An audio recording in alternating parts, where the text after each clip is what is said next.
Ciao a tutti, oggi impariamo qualche l'aggettivi. আজকে আমরা শিখব বিশেষণ। l'aggettivo বলতে কোনো কিছুর দোষ, গুণ, পরিমাণ এবং পরিমাপকে বোঝায়।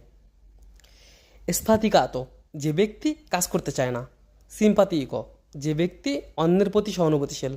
antipatico সিম্পাথিকের বিপরীতটা হবে।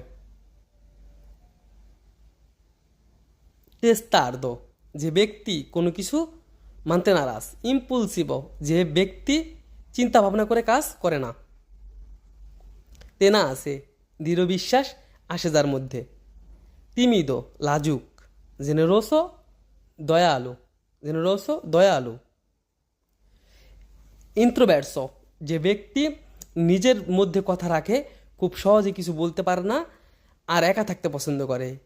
এক্সট্রোভার্সো ইন্ট্রোভার্সোর বিপরীতটা হবে।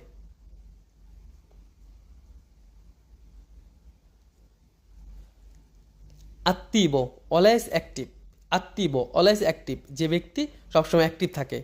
এগোইস্তা সেলফিশ যে ব্যক্তি কারো কথা না ভেবে নিজের স্বার্থকতা চিন্তা করে। অত্তিমিস্তা যে ব্যক্তি সবসময় পজিটিভ চিন্তা করে বা কথা বলে। পেসিমিস্তা যে ব্যক্তি সবসময় নেগেটিভ চিন্তা করে বা নেগেটিভ কথা বলে। ধন্যবাদ সবাইকে। ভিডিওটি ভালো লাগলে লাইক করে চ্যানেলটি সাবস্ক্রাইব করে সাথে থাকুন আর ইতালিয়ান ভাষা শিখুন ইউনিকভাবে। আমি সঞ্জয়, আপনার পাশে আছি, সাথে নিয়ে ইউনিক ইতালিয়ান বাংলা।